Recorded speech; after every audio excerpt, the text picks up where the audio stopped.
2, 1.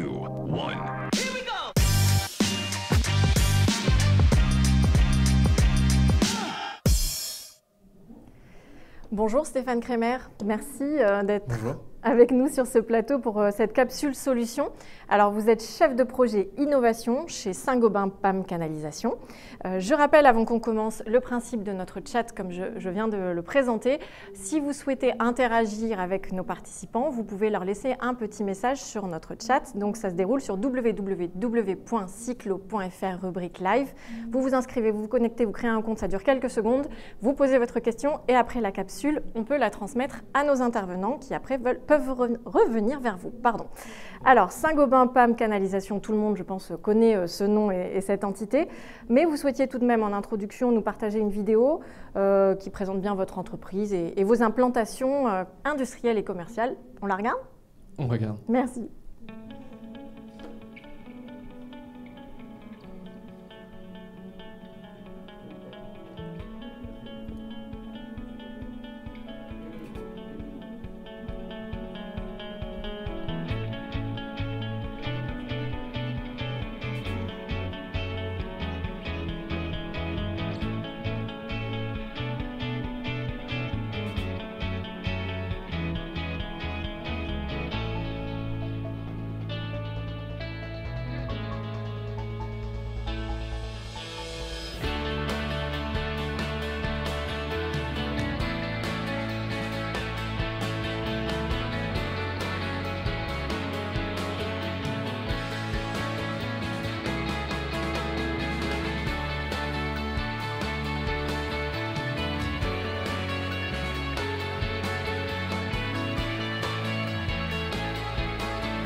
Alors Stéphane, on l'a vu dans cette vidéo, votre entreprise est très implantée partout en France et plus particulièrement dans cette région où nous nous trouvons, dans le Grand Est. Est-ce que vous pouvez nous en dire plus avec cette carte, notamment sur votre implantation locale ? Oui, effectivement. Alors, le siège de l'entreprise, il se trouve à Pont-à-Mousson, donc c'est entre Nancy et Metz. Je pense que la plupart des gens connaissent. On a aussi, on a 5 sites industriels en France. On a 4 sites qui se trouvent dans le Grand Est et qui sont rattachés à la canalisation.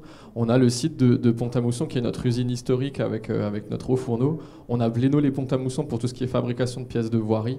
On a Toul. Il y a aussi l'usine de Fougue. En complément de tout ça et pour venir apporter une touche, j'ai envie de dire, d'innovation et puis de compétences techniques, on a un centre de développement et de recherche qui se trouve à Médières, juste à côté de Pont-à-Mousson, où plus de 130 techniciens, ingénieurs, chercheurs s'affairent au jour le jour pour faire avancer l'innovation pour les besoins de nos marchés. Alors justement, l'innovation, vous êtes ici aujourd'hui pour nous parler de votre dernière innovation en la matière. Alors on en parle beaucoup sur le salon Cyclo, on connaît l'enjeu et l'importance d'une bonne gestion patrimoniale des réseaux d'adduction d'eau potable. Et chez Saint-Gobain PAM, vous avez créé une ligne de service dédiée à ce sujet. Alors effectivement, on a intitulé notre nouvelle ligne de service que l'on propose au service quelque part de la gestion patrimoniale. On l'a appelé PAM Expertise, au service de la gestion durable de votre patrimoine réseau. Vraiment, l'idée, c'est de mettre notre expertise, nos compétences produits, services, multimatériaux qu'on maîtrise et qu'on applique à nos produits au service des collectivités et au service de nos clients. On a eu en fait l'idée, il y a eu 2 choses. Alors le premier, c'est tout simplement des échanges qu'on a eus avec nos clients qui nous disaient l'importance de savoir dans quel état structurel se trouvait leur réseau après plusieurs dizaines, voire même pour les canalisations les plus anciennes aujourd'hui, centaines d'années d'utilisation. On a aussi un autre fait assez marquant sur le marché qui est en fait tout simplement un constat assez macro. Si on prend les quelques chiffres et les indicateurs, on sait qu'aujourd'hui en France, on a un patrimoine réseau d'environ 900 000 km de canalisation. Pour être très précis, 50% de ce réseau a été posé après les années 1972, ce qui va dire que demain, en 2022, en fait, quasiment 50% du patrimoine réseau va avoir plus de 50 ans d'âge. Or, on sait qu'aujourd'hui, dans la plupart des guides ou des instructions normatives, on retrouve en fait des engagements de la part des constructeurs ou des fabricants qui disent de 50 à 100 ans. Donc quand on a fait ce constat, on sait que après avoir écouté nos clients et puis avoir fait ce constat sur ces quelques petits indicateurs, on sait qu'il y a un réel besoin et qu'il va y avoir un besoin de prioriser pour gérer durablement le renouvellement du patrimoine réseau. Oui, l'enjeu il est très actuel. Alors on va rentrer dans le détail de vos services. Vous avez une petite slide pour ça. De quoi s'agit-il? Dites-nous. Alors, effectivement, on s'appuie ici sur, comme je le précisais, nos laboratoires d'analyse, nos connaissances scientifiques, nos expériences, mais aussi des partenaires qu'on a identifiés, comme ici sur ces deux premiers volets, on va parler d'offres que l'on commercialise à travers des technologies partenaires, ici écologiques en particulier. On utilise cette technologie ou ces technologies pour deux choses. Les deux premiers volets que vous trouverez ici en vert, qui sont le diagnostic non intrusif de l'épaisseur résiduelle des parois de canalisation, ainsi que l'analyse de la durée de vie restante de la canalisation. Ensuite, on vient vraiment agrémenter l'intégralité par vraiment des domaines de compétences que l'on maîtrise au sein de nos murs par rapport à la connaissance de nos produits, nos procédés de fabrication et l'historique de tout ça. La première chose, c'est l'identification de la période de fabrication des canalisations, où on est en mesure de revenir sur des datations plus ou moins précises des périodes de fabrication. On a aussi l'évaluation de l'état de conservation des canalisations. On passe ensuite sur la pérennité des ouvrages, l'évaluation de la pérennité des ouvrages qui va quelque part structurellement essayer de revenir sur les caractéristiques structurelles du réseau en l'état. Et l'identification des explications de phénomènes de corrosion où on va rechercher la causalité. Justement, parlant de causalité, on a deux offres complémentaires qui vont à la recherche de la causalité. La première, c'est l'évaluation de la corrosivité des sols, qui analyse l'impact du sol environnement sur la canalisation, et l'évaluation de la migration des substances spécifiques dans l'eau à la consommation humaine. D'accord. L'enjeu pour les collectivités de faire appel à vos outils, c'est bien sûr de faire les bons choix entre réparer, changer, tout ça, c'est une aide à la décision pour prioriser. Vous vouliez nous parler de ePulse, Ecologics ePulse. Effectivement, je vais m'appesantir un peu plus en détail sur ePulse Ecologics ce matin. En fait, on a du coup mis en place un partenariat avec ce fournisseur technologique, si on peut l'appeler comme ça.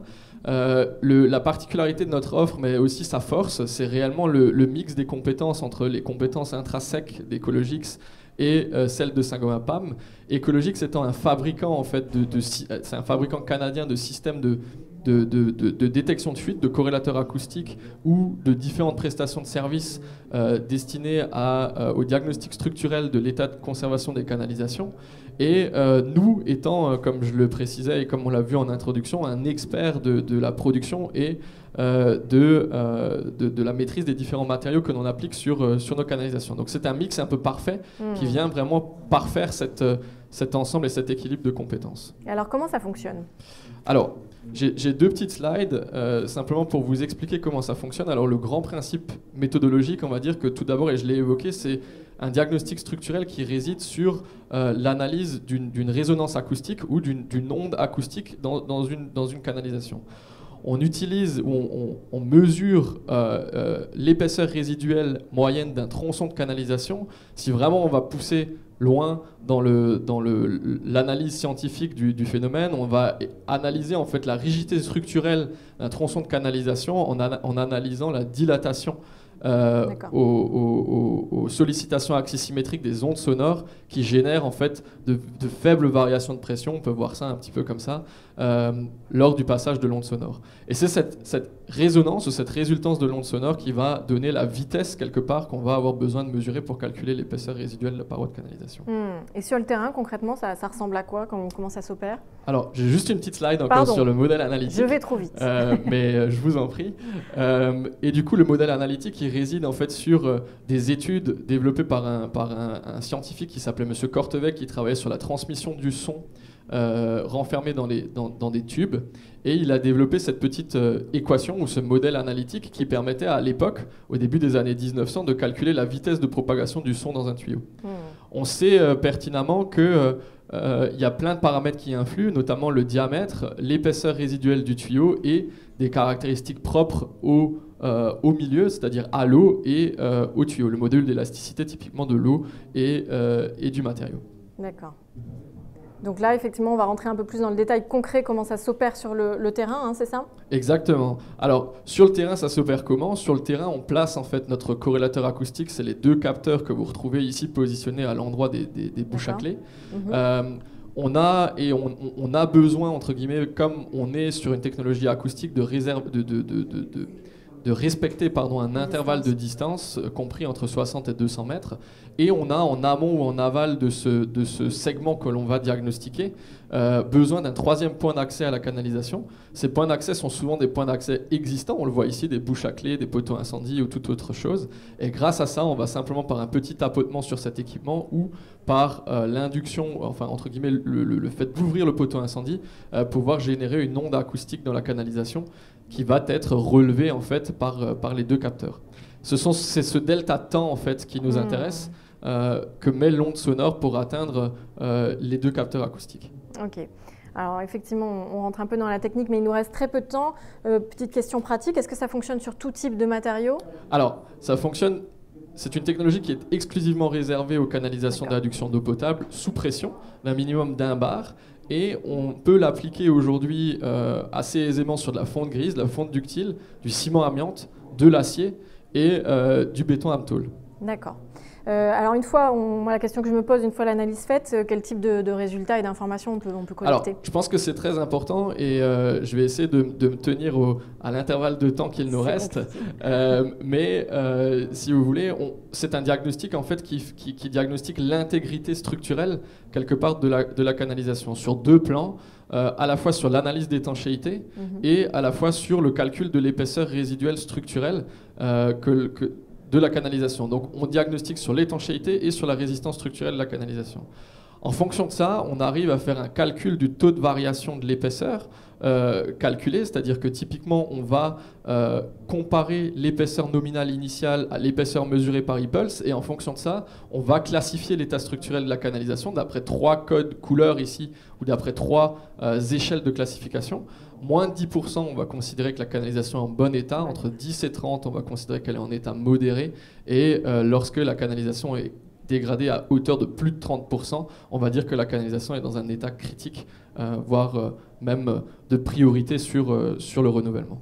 Donc là, on sait comment et quand intervenir. Pour conclure, il nous reste une petite minute chrono. Allez, on synthétise, on résume les avantages de ePulse. Exactement. Alors tout d'abord, ePulse, c'est une solution brevetée qui a fait ses armes et qui est reconnue aujourd'hui un peu partout à travers le monde. Les forces de cette technologie, c'est qu'elle est...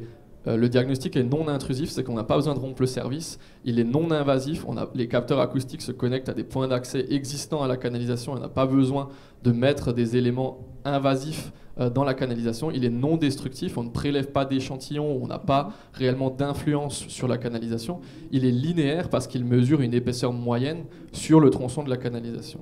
Et enfin, tout ça, ça nous permet de faire un diagnostic structurel de l'étanchéité et de l'intégrité structurelle de la paroi de la canalisation pour prioriser, optimiser les investissements et gérer de façon durable le patrimoine réseau. En complément de ça, il me reste 8 secondes. On a l'option EcoLife qui vous permet de mesurer, de calculer le reste à vivre de la canalisation en prenant en considération d'autres contraintes externes ou internes à la canalisation et qui permet de calculer en complément d'ePulse le reste à vivre ou la durée restante de la canalisation. Donc c'est une solution très complète et je suis sûre que nos téléspectateurs auront peut-être des questions pour vous en complément. Merci beaucoup Stéphane Kremer pour cette présentation complète. C'est la fin de cette capsule, on vous remercie de l'avoir suivi, mais restez connectés avec nous. On se retrouve dans quelques minutes pour une nouvelle intervention.